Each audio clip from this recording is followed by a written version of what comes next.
I'll make it pretty brief in a minute or two about how I got here. So growing up, I wasn't very, like social or anything like that, but that led me to get into social media from a very, very early on stage.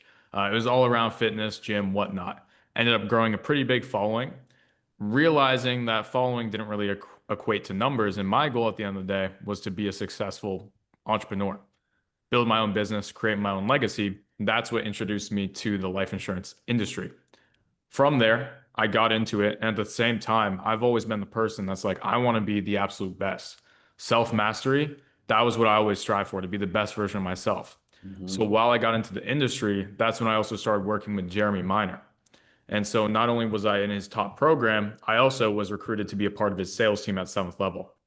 And so that's how I fast tracked my route in sales to learn the skills, learn what's required to succeed, and obviously set myself up for here.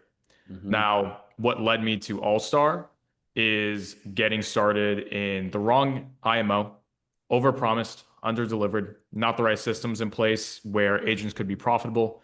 Managers made all the money, agents kind of spun their wheels, bought leads just to break even.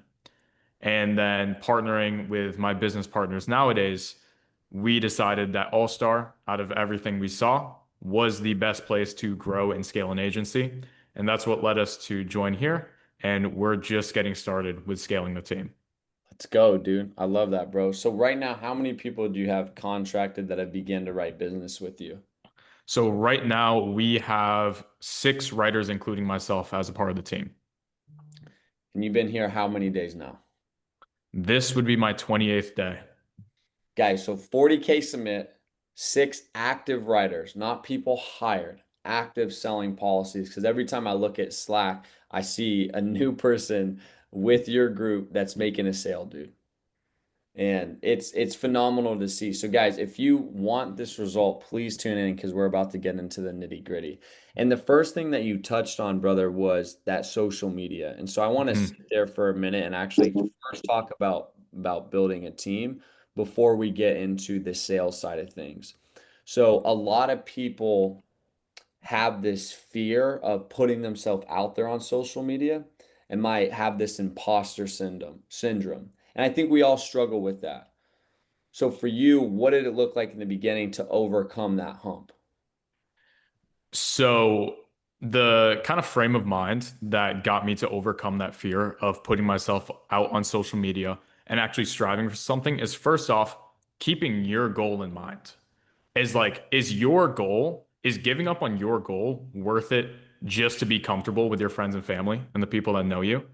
Or like, would it make more sense to give up how people are perceiving you in the short term to achieve your goal long term? Which I can assure you, once you do that, they're not going to be judging at all. They're just going to be trying to figure out how they can do the same, Yeah. right? But after that point, you got to really zoom out. It's not about one video. It's not about, establishing yourself in one moment. It's like, okay, how can I create 1,000 videos, make every single one better? And what will I be after the 1,000th one? And then when you realize that, you're like, okay, it's more of a learning process. It's in itself, it's kind of like dialing the phones. It's not about one dial. It's about how many sales you can make after like 10,000 dials. Mhm. And that's kind of the frame of mind that helped me stay out of the anxious point where I was worrying about, how did people think? What if it didn't go right? What if this one video didn't go viral? And it allowed me to stay very consistent and focus on the craft and the art itself that is social media. Yeah.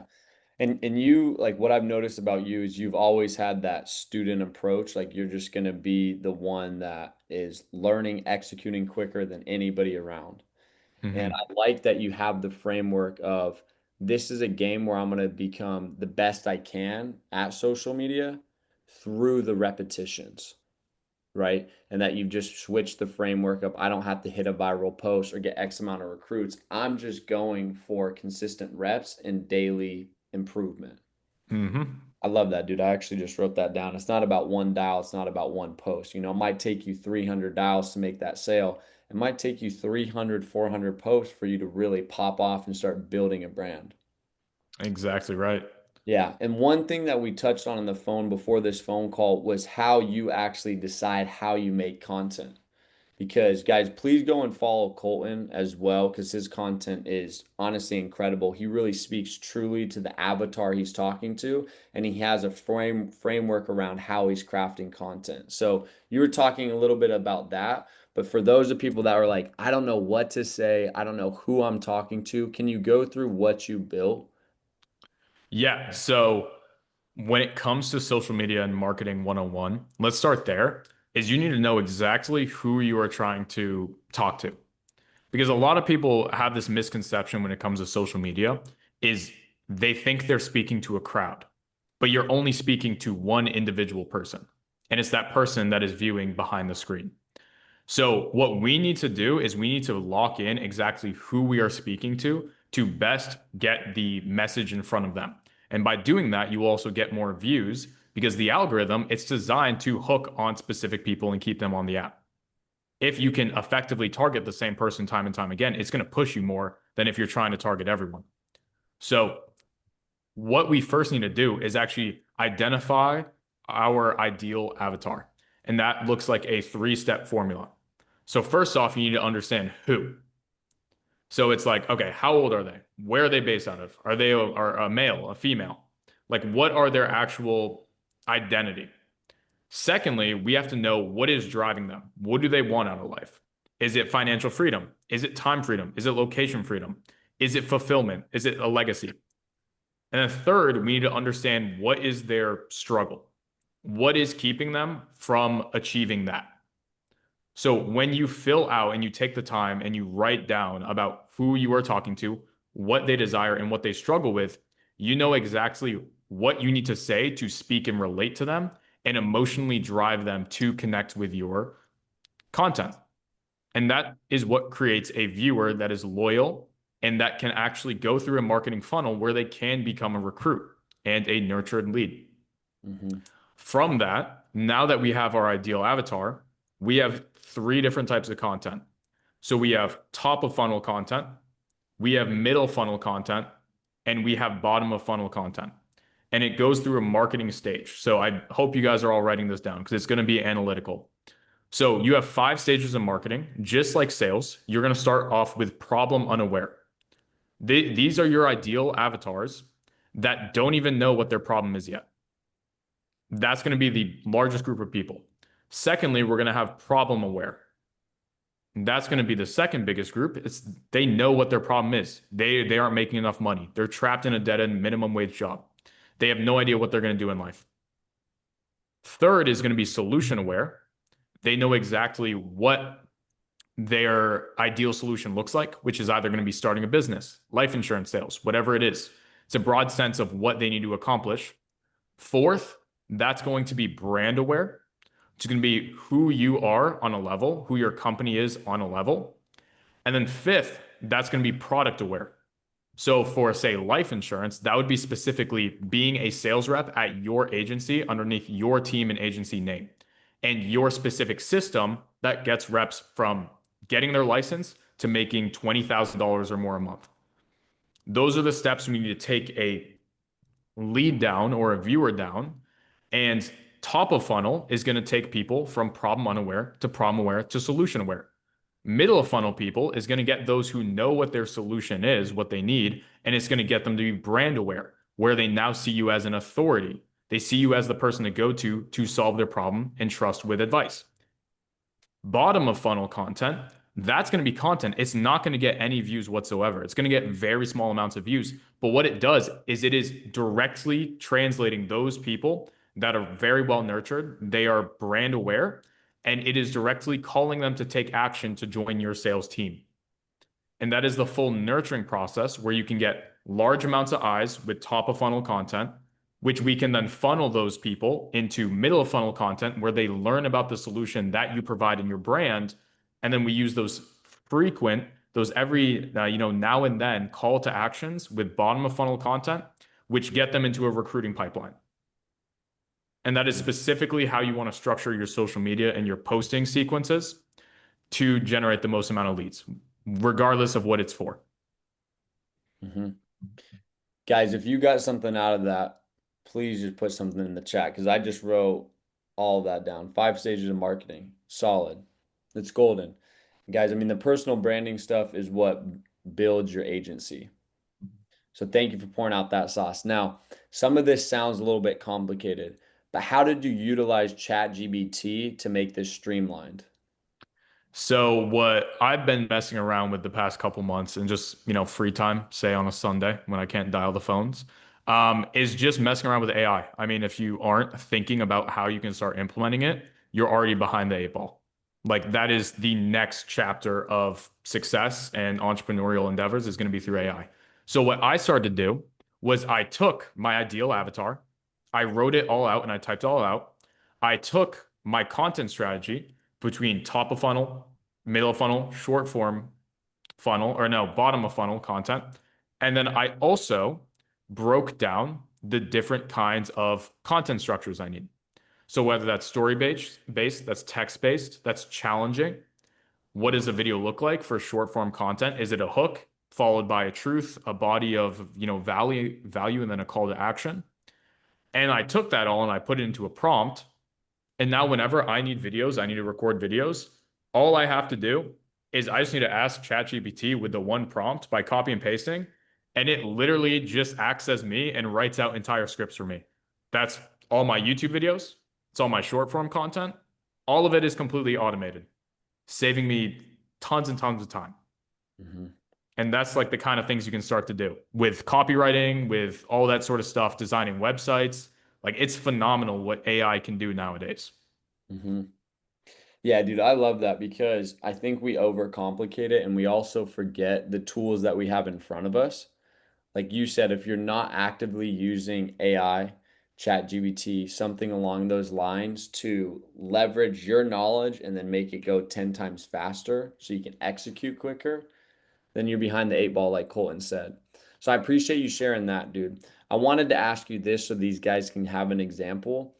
What does one of your target avatars look like? So I'll say, because this is going to apply to most people, my first ideal target avatar for who I'm trying to speak to on social media, and this is what it will sound like. So, who is it? It's 18 to 27-year-old US based men that are looking to, achieve financial success and make the most out of their life. They are driven, this is what they want.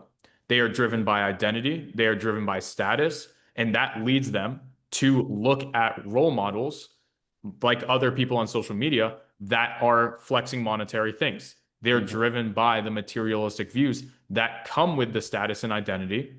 And, whether or not you agree with this or not, they're driven by, attracting women, all those kind of things. That's what drives my ideal client avatar. Now, what they struggle with for Yeah. the first avatar is going to be actually the know-how for how to get there. They've either tried many different get rich quick things you see online, you see on Instagram, TikTok, YouTube, whatever it is. None of them have worked for them, or they simply see so many different opportunities that they have no idea which one to go. They're analysis by paralysis. So their problem is they don't have the guidance, they don't have anything like that to actually take those next steps and see, the 10,000, $20,000 a month. Because that's what that avatar is shooting for. They're not shooting for 1 million a year. They're not shooting for 1 million a month. That's a different lifetime to them. They don't see that as actually realistic. So you need to speak directly to them in their next, couple few months. That's $10,000 a month. And that's what that avatar is struggling to achieve because they don't have the guidance, they don't have the systems, they don't know where to start. Hmm. And that's leading them to feel frustrated. It's leading them to feel embarrassed, like they're insufficient. They're not, acceptable by today's, standards. And they feel like they're just failing life in general. And those are the emotional drivers that you can bring into pain points when you're scripting out your content. And that's what really drives people to take action. So that is Hmm. just one of the avatars that I try to speak to with my content and specifically create my content around. Guys, is this all making sense?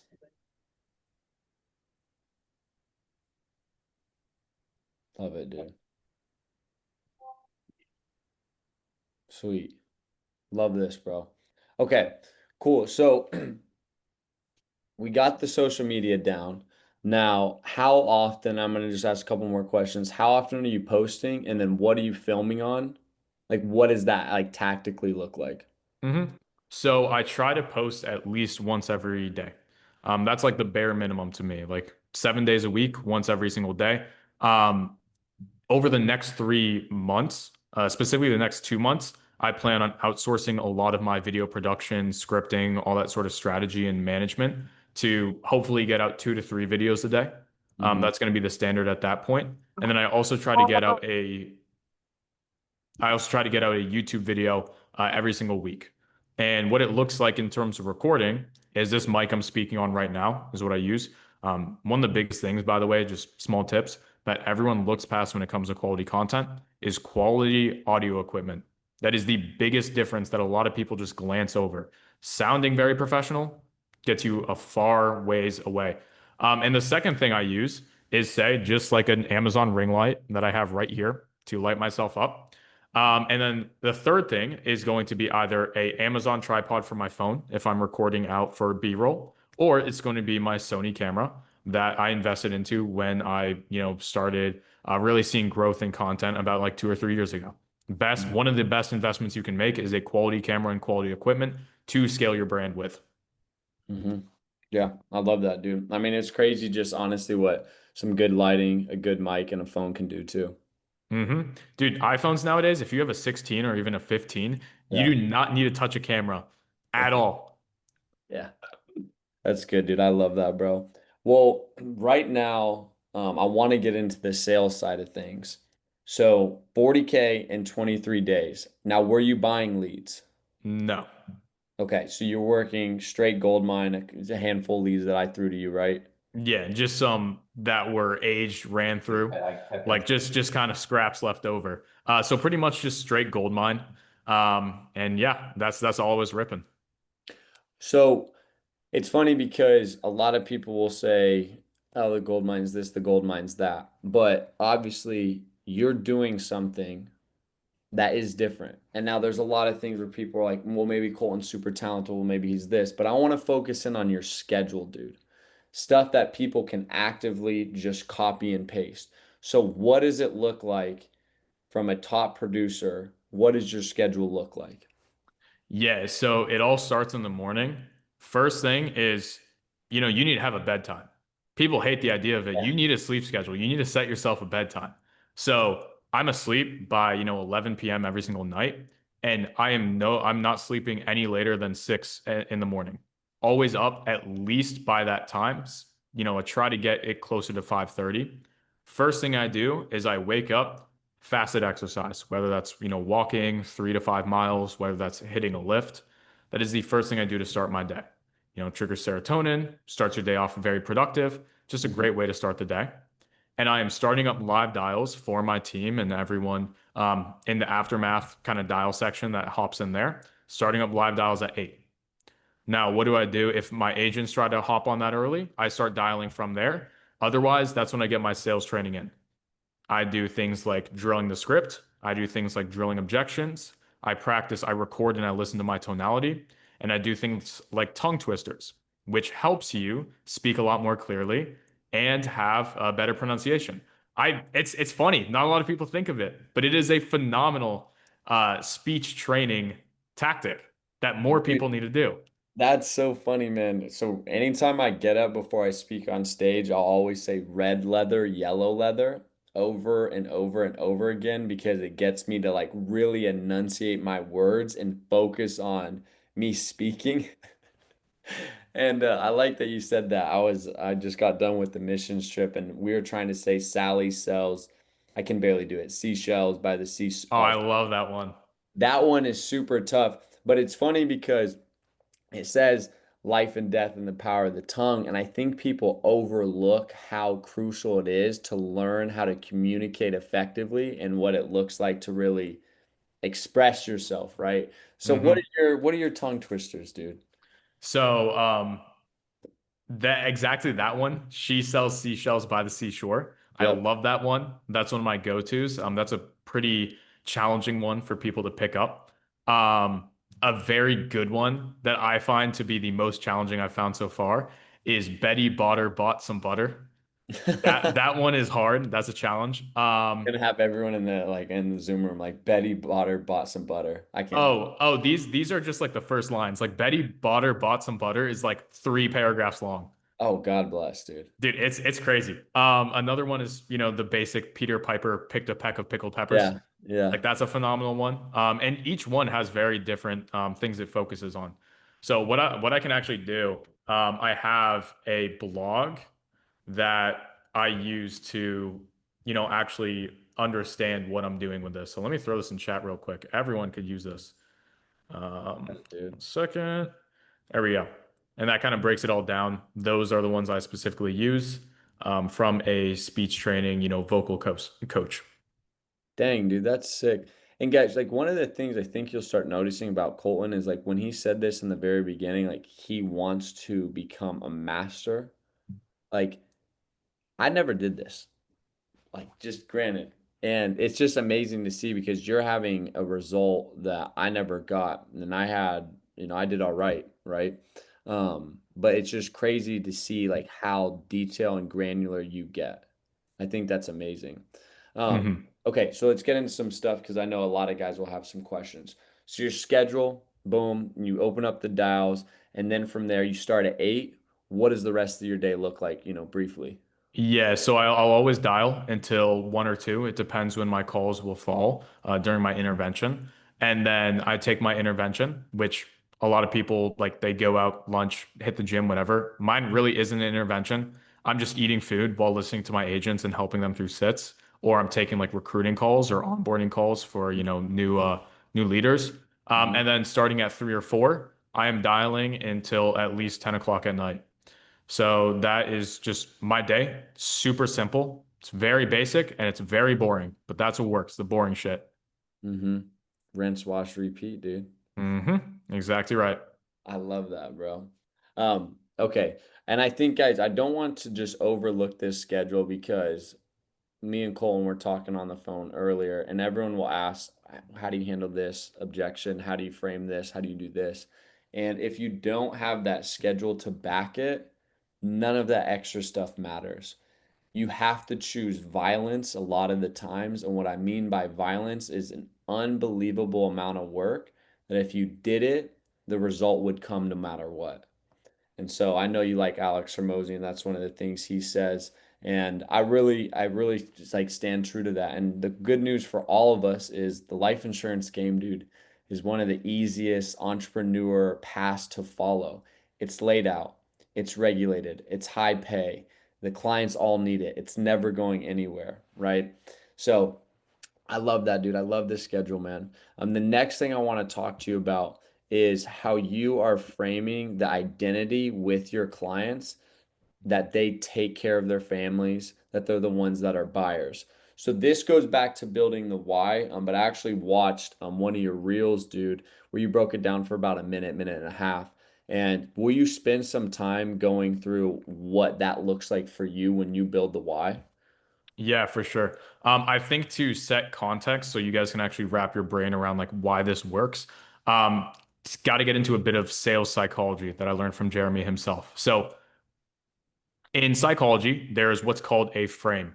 And a frame is how someone perceives the world around them or the situation around them. In every single conversation, there is a frame of the conversation. Now, how everyone perceives themselves, that is their frame. A frame is made up of a couple things. It's going to be expectations, it's going to be beliefs, it is going to be meanings, and it's going to be facts. Now, what we can do is we can reframe prospects by altering their expectations, beliefs, and meanings. Can't change facts. Facts are facts. That's like price of the policy for their age for that exact amount. So what we can do is we can change their frame to be a productive frame at which it's someone who is going to go out and protect their family and make a buying decision. And that specifically has allowed me to produce so much in such a short period of time with little opportunities because my average AP per deal is sitting just about 2,000. So my deal is close to, I don't know, 1.6 to 2 times the amount of the average person. It's because all my prospects, they want to go for the max option. Like I have people ask me like, is there any way I can get more? And then I have to stretch the gold way up there. And so the way we're going to go about this is we need to understand, why is this important to the prospect? It's not just a logistical problem where it's like, okay, financially, can they actually take care of this? No, yes, either way, we're going to go about it. But we need to find out why doing this is actually emotionally important to the prospect. So let's say, for example, they can't take care of their beneficiary, their spouse, whoever it is, can't take care of the burial if nothing changes. They're going to come to terms with that and they're going to state it. Now, what we're going to do is do what's called a status frame. We're going to frame them with a specific status and an identity that they want to adhere to, which is going to be the person that goes out and protects their loved ones. So it's going to be pretty simple. First thing we're going to do is we're going to identify how we're perceiving them, the identity that's going to go out and, buy. So it's going to sound like, I like talking to people like you that are actually selfless enough to go out and make sure they're taking care of their spouses and not just do like the bare minimum. That's the first part. We identify their identity and we attach an action to it. From there, we say, and we compare them to the opposite, the identity they don't want to be. So we say something along the lines of, I talk with a lot of people and I don't know, it just seems like a lot of spouses nowadays, they kind of just don't seem to care what happens after they pass. It's like, I won't be here, just bury me in the backyard. Like, it doesn't affect me. And then I'll ask for buy-in on that identity. Like, have you ever seen that? Do you know what I mean? And that allows them to agree to the identity I just set and make it their own idea, which 100% of the time they always do. No one's going to say, no, I actually don't give a shit. So what happens at that point is they just word vomit. They Mm-hmm. just start to tell me why it's so important to them to actually go out and protect their family. And this is how I like sell everybody who already has coverage in place. It's simply by asking questions like, most families, they don't even have any coverage in place to protect the funeral. How come you feel like your $30,000 of coverage is not enough for your loved ones? And they start to tell me emotionally and identity wise why that is not sufficient for their loved ones. And it always ties back to the identity. It comes back to things like how they were raised, what their parents did, what their parents didn't do. That's the identity they're trying to avoid and the identity they want to change for their kids. And we can ask questions like that, like, have you always been this way? Or where does that come from? Why is doing X so important to you? Mm-hmm. And then that's where we have an emotional driver. Because in sales, people make their decisions based off emotion and they back it with logic. So it's nice that we have a logistical problem, as in a lacking of funds to cover a final expense. But if you really want to close at a high rate, you need to back that with emotion. And you need to find why that is important to them. Or emotionally, what would it do to them if they didn't take action? Mm-hmm. And that's how you convert at a very high level. You get clients to stick, and you also get much higher premiums. I love that. Yeah, did y'all pick up on that? Because yeah, I mean, please, Yes. like honestly, like please write that down, man.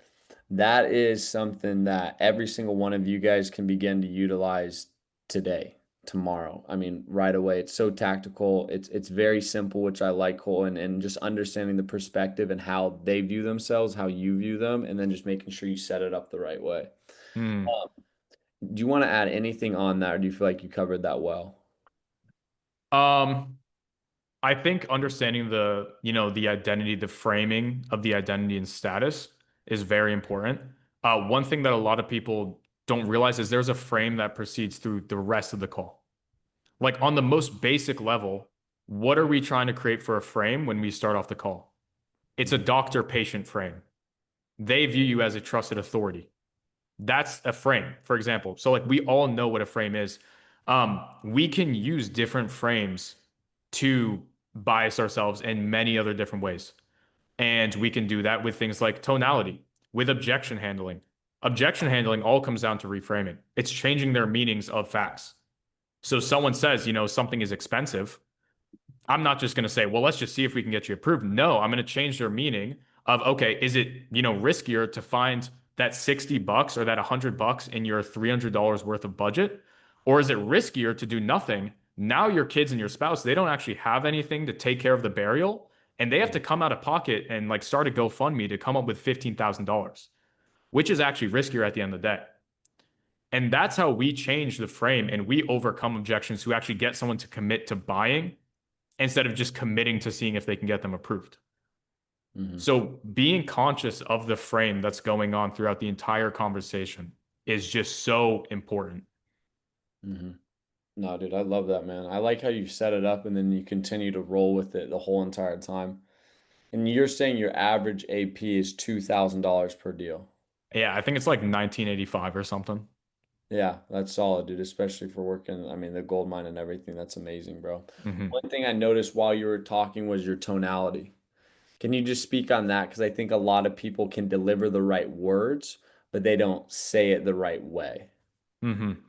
Yeah, so one thing, and take the meat, leave the bones. I use a different like tonality methodology than what I see people like,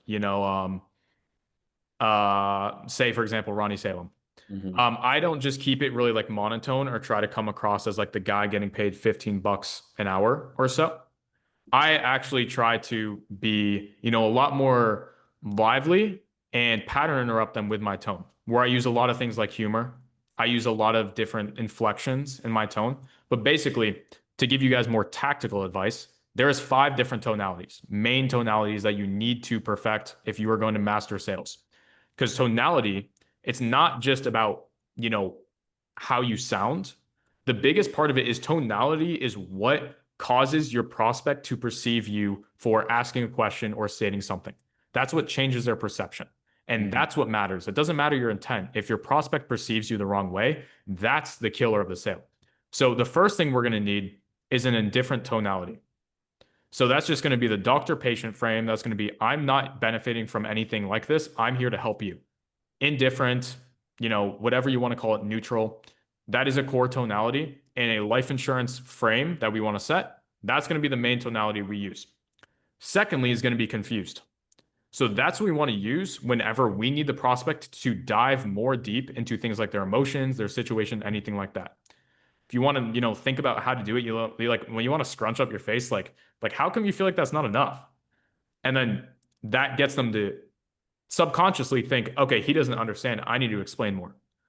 Third is going to be curious, childlike curiosity. It gets the prospect to just think you're asking because you're a genuinely curious person. You have no agenda behind what you're saying. So, for example, when the person tells me their beneficiary is their spouse, that's what allows me to get very easy information like that. They tell me that straight up. I'm like, oh, what's her name? And it just comes across like supernatural, like I'm just a curious person. Third is going to be concerned. This is how we are going to ask all of our questions that are going to build significant gaps, emotional gaps, problem awareness, the why, whatever you want to call it.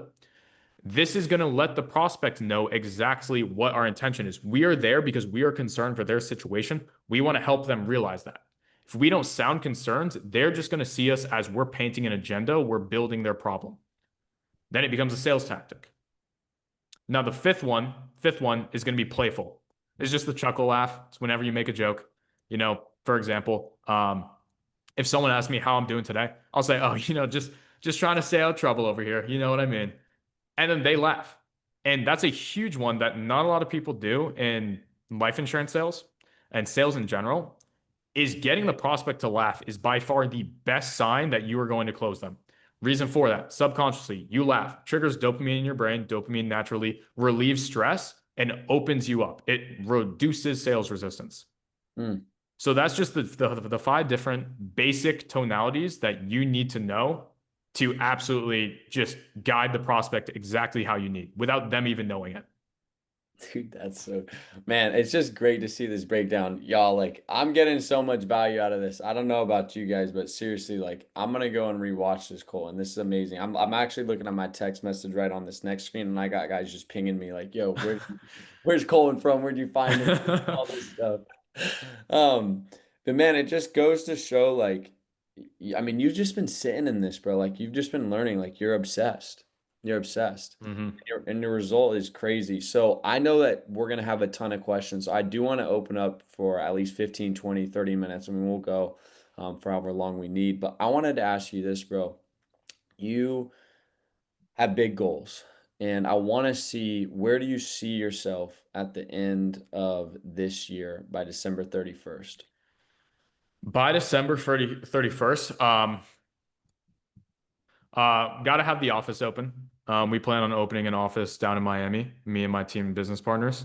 Want to see team production at least 750K a month.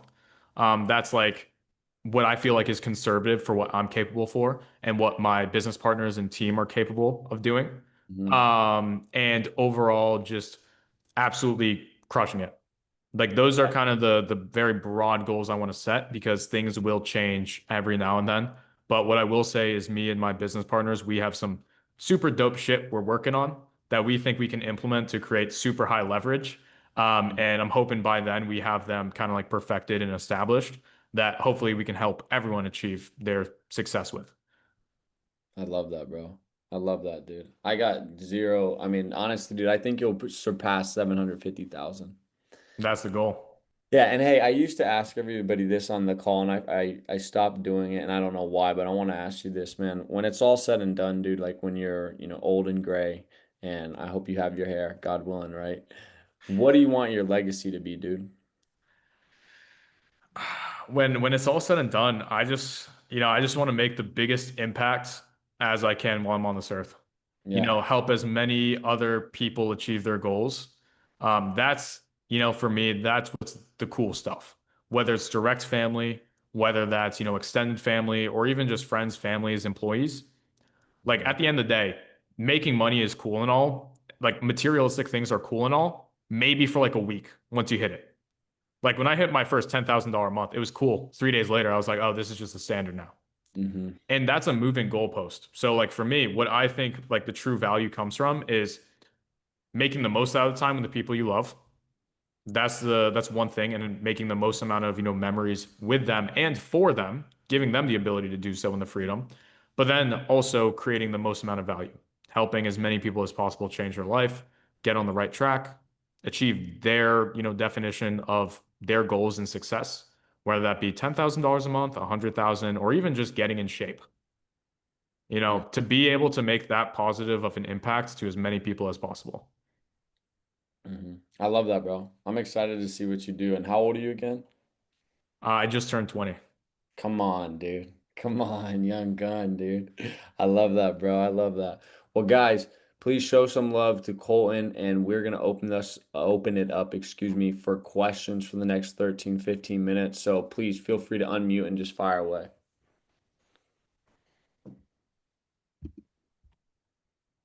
So I got a quick question here. When you said like you're drilling the script in the mornings, like what does it kind of mean you're drilling the script? Are you just reading it out loud for yourself?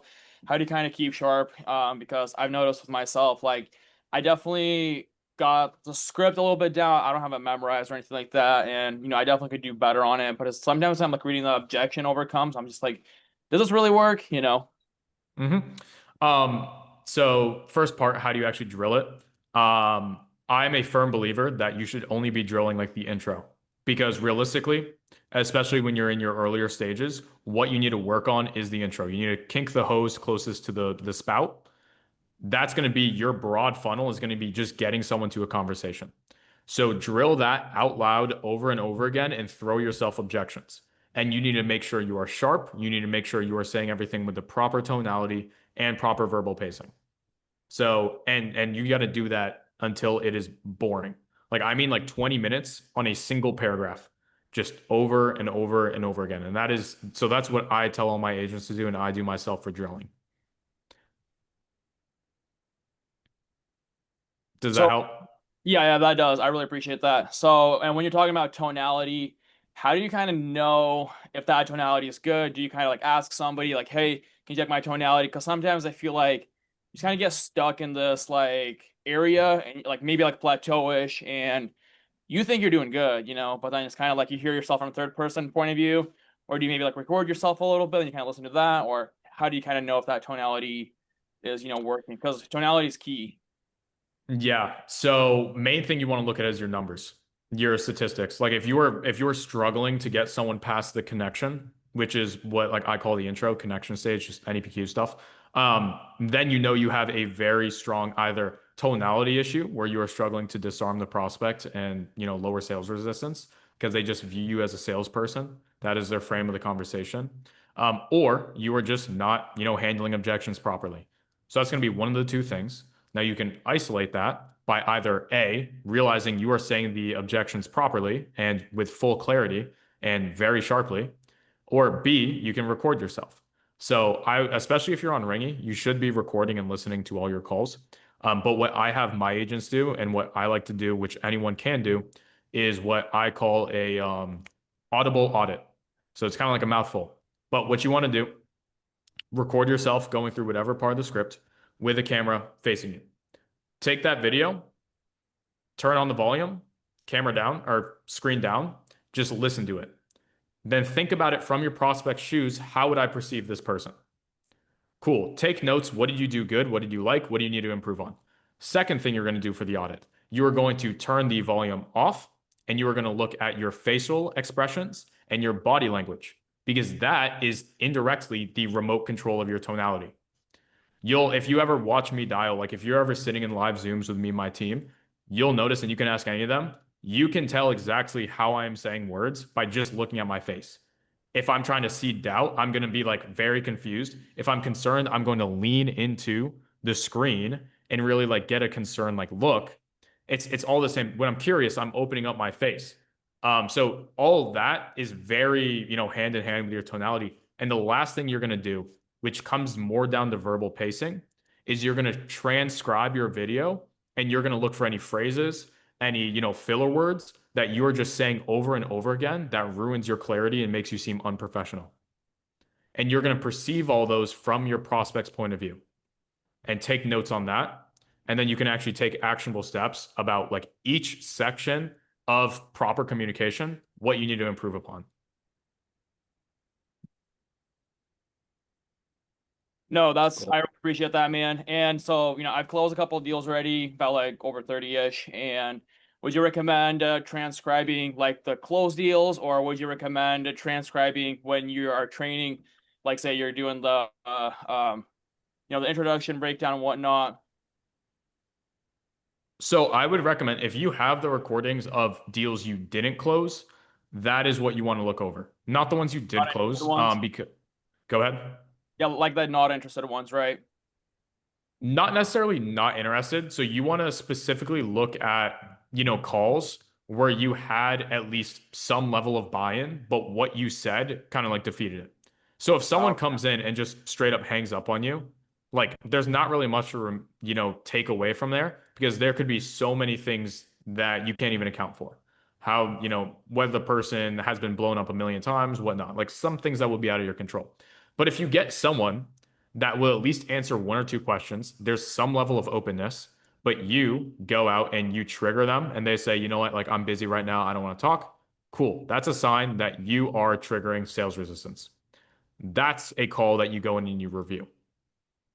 Same thing. Like if you ever don't close a deal, like you get, say, spouse objection, value objection, money objection, one of the three, go in and listen to your problem awareness, building the why, your emotional gap. You're going to very clearly realize, okay, there's four things you need for an efficient emotional gap. You need a root problem. You need causes or symptoms of the problem. You need doubt in their current situation. And you need how that problem is personally affecting them. If you don't have like a couple of those things, you're going to realize, okay, I need to ask questions to specifically pull that outcome. And that's what we specifically want to look for when we're doing call recordings is we want to like systematize the process, think of what outcomes do I need to change this result in the prospect's mind, and then think about how can I implement other questions or different tonalities so I can get the best outcome with my script. No, that definitely helps, man. I really appreciate that. I'll definitely do that. Of course.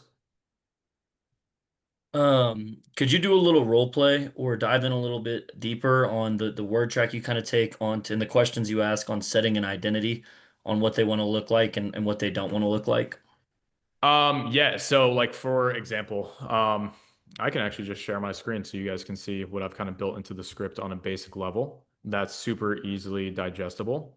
1 second while I try to get this pulled up over here. Do I have permission to share my screen? Yeah, I just allowed it. Dope. Cool. So this is my script. I've changed up again, to do with framing. I changed up specific verbiage in the intro to make it less salesy and reduce the chance of their frame perceiving me as a salesperson. But specifically, when we get into, say, the why, status frame yourself as the authority, change this up a bit to bring in result-based thinking, protecting the family, because obviously everything is left to do so. But when we get into here, this is more of where I set it up.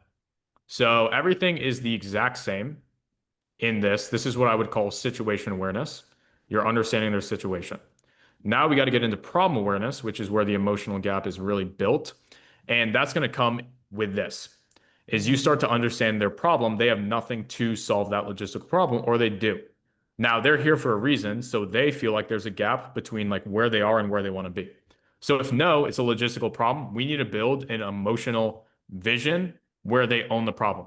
So what would they have to do? What is the, symptoms of the problem? Would they have to start a GoFundMe? Would they take out a loan? What would they actually do? You know? And then we ask this, we just get the buy-in again. This is what we're trying to accomplish here. Perfect. And then we can go into the identity frame. Now, if yes, we get an idea of what coverage they currently have. And then we ask them, how come it's not enough? And then they can specifically describe to us why their current situation has lack from a emotional and identity perspective. And what you'll hear from this question is they're going to say, well, I just would rather leave more behind to my family and, know everything is taken care of, but them not need it, than them, not have enough when it comes down to it. And then they're looking for that emotional certainty. They're looking to be the person, the parent that takes care of literally everything. For example, another one would be if they already have something to cover, say the cremation. Now they want to leave a bit extra behind. Why do you feel like covering the cremation isn't enough? And they say, well, there's other mortgages. There's mortgage payments they have to take care of. I just don't want them to have to, worry at all during that time so they can grieve. Perfect. Now we have something we can roll into the identity frame with, label them with a productive frame, and go through it. And if I were to role play this, you want it to sound like a curious tonality because you want it to sound like you are genuinely just ranting to them about things you perceived. So if I were to role play this, it would, sound like this. Wiley, you want to be my prospect? Rock and roll, bro. Perfect. So I'm just going to ask this, and then I'm going to roll right into this. Okay. So yeah, we do see that often. So, since you don't have anything as of today to cover those expenses, your goal is just to put the family in a situation where you really don't leave behind a burden when you pass. Is that about right? Yeah. I mean, overall, yeah, I would say yeah, Colton. Hmm. Yeah, I get that. I like talking to people like you that are, actually selfless enough to make sure that their family, they don't have to worry about anything. And, you're doing more than the bare minimum. I talk with a lot of people and I'm not sure if you've like seen or heard this, but a lot of fathers, nowadays they seem to like stop care what actually happens when they pass. It's like, oh, I'm not here. I'm not going to experience this. Why should I care? Like, have you seen that? You know what I mean? Yeah, I've had a lot of people in my life where they didn't do this, and that's honestly why, Cole, and I Hmm. wanna go ahead and knock this out as long as it fits within the budget. Yeah, for sure. I can definitely understand that. What, if you don't mind me asking, what did you see happen? Well, my uncle, he started, you know, having some health problems, and I Hmm. think I don't know if he looked into this or not, but before it was too late, he passed away, and I just remember my nephews and nieces just having to go around and doing car washes to pay for everything, and I saw that, and I just thought to Oh myself, my gosh. there's no chance I'm letting that happen, man. Yeah, no, I can completely understand how you wouldn't want that to happen to them. Kudos to you. Have you like always been that way or where does that level of care for your kids like where does that come from? Dang, dude, that's a good question, bro. I know. Fire. And then from there, I would just roll exactly into this, get their situation, money, all that sort of stuff. Simple stuff. It's all the same. I just add a bit more context into it so they know exactly why I'm asking the questions and it flows more conversational. And it's literally all the same. Like nothing's different. Um, and then scripted out this and this. But like I'm running pretty much the same script as everyone else. Couple additional questions. Yeah, couple additional questions. Dude, you should look at the chat. Let me peep this. Dude, put your Venmo and Zelle in there, dude. $10. Oh, that's hilarious. $10 a hit, dude. Yeah. That's amazing. Buy me a pack of leads and I got you. Yeah, buy him a pack, dude. Okay, sweet. Next question, you guys, because I know Colin's on a roll right now. Okay, I'm looking in chat. Joe, you said, can you break down number 4 again? Which one is That was for role play. Or excuse me, tonality, excuse me. Okay, I believe that was concerned. That was the concerned tonality was the 4th one. Is that the right one, Joe?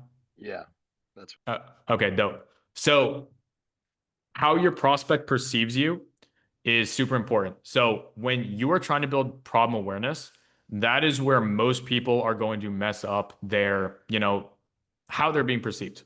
Because it's very easy for a prospect, especially with life insurance sales, where they just feel like they're being sold with like the stereotype around it all. It's very easy to perceive you as a salesperson and not open up to you to where they get below surface level and get emotional. So what we need to do is get a concerned tonality where it comes across like we care about what actually happens with their problem. We care to understand, the situation with them and their family, and we're looking to solve it. So what I just saw the comment screenshotting the shit out of the script. I think that's hilarious. I'll throw it in chat before the end of it. Bless everyone. So with a concerned tonality, the first thing we want to do is we need to cue it up with body language. Body language is always going to be directly correlated to your tonality. So for me, I lean in directly to the camera, to the screen. I get close. I drop my voice and I like scrunch my face. You might have seen that when I was talking with Wiley, but let's say I'm asking the question that's like, is the beneficiary, are they in a financial position to cover this? Or like, is that kind of why you're looking into this? So it'll sound like this. So, Wiley, is your spouse in a financial position to cover this? Or is that, kind of why you're looking into this? There we go. I'll say that again. So Wiley, is your wife, is she in the financial position to cover this? Or is that kind of why you're looking into this? No, that's why I'm looking into this. Yeah, I get that. That is why most veterans will submit this. So right there, like it's very simple. It's a lot softer and concerned where he feels like I'm just concerned about his spouse's well-being. Mm-hmm. Right. Does that help answer your question, Joe? Does that help break it down and like give more perspective? Dope. 1000%, bro. Thanks. Dope. God bless. Mm-hmm. Hey, can I ask a question? Go ahead. How do you use your tonality when somebody says I have coverage? I feel like maybe it's from like not being so good with it, but I feel like I react to it too much rather than like have it flow somehow. Can you just like kind of role play how you go over that? Yeah, so if you're reacting to it too much, what I would recommend is drilling the objection a lot more. Like spend 15 minutes a day, drill it over and over and over again. Because like you should know your objections to the point where it just rolls off the tongue. You don't even need to think about it. You should be saying it in your sleep. So when someone tells me, I already have coverage in place, straight off the bat, I'm like, oh, perfect. That makes my job a whole bunch easier. Just so I can get this updated for you. When did you get that coverage set up? And now I just completely take them in the next direction. It sounds like this is purely conversational, and I'm not trying to like overcome their objection at all. And they tell me, they can say, oh, I got it set up 2 years ago. Okay, so since you like submitted this, about 2 to 3 months ago, when you submitted this, was it just to leave a bit extra behind as sort of like a legacy gift, or were you just trying to compare rates and save some money with the new like veteran discounts? And then I'm right into that. If they tell me they got it set up recently, I'll start to go with the route of replacing it by seeding doubt. So I'll say, I forget who I took this line from. I love it. The citizen versus like veteran carrier. That sets it up perfectly. And then as soon as whatever they tell me the carrier, the point is to buy time and buy curiosity. I'm going to go straight into seeding doubt on who they got set up with. So like let's say Wiley tells me he got America or Corbridge. We'll say Corbridge because that's a very common one you can replace. He'll say Corbridge. I'll say, oh, like they're a fairly decent carrier. It's just that like they kind of tend to approve more of the like unhealthier people. So they tend to rate higher. I mean, would you happen to have like cancer or any crazy condition or anything? No, not at all.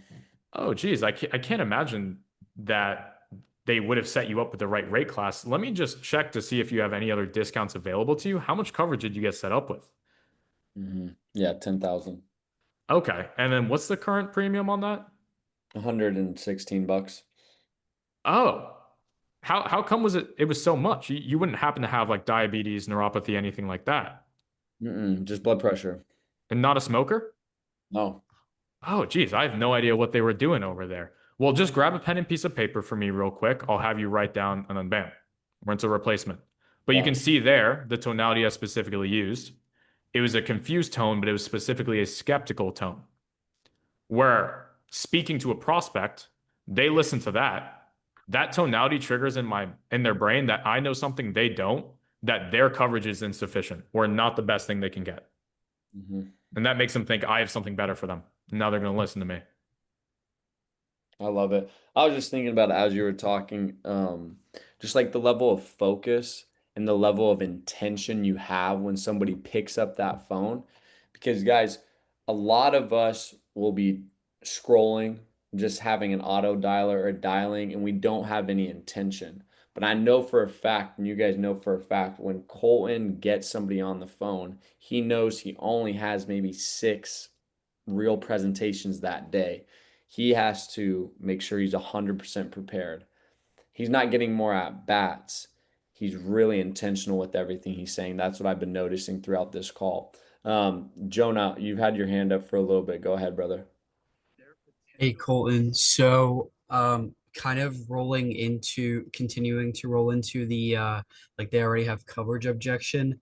My issue that I get with a lot of veterans is they will already have like 2 or 3 really decent policies or like one really big policy, and then I'll be like, okay, like are you, like looking to leave that behind as a legacy? Were you looking to see supplement what you already have? And they're like, no, no. And then they don't even want to go further into it. They don't even give me the chance to like explain that they're the ones who put in this request and I'm trying to get down to the bottom of it.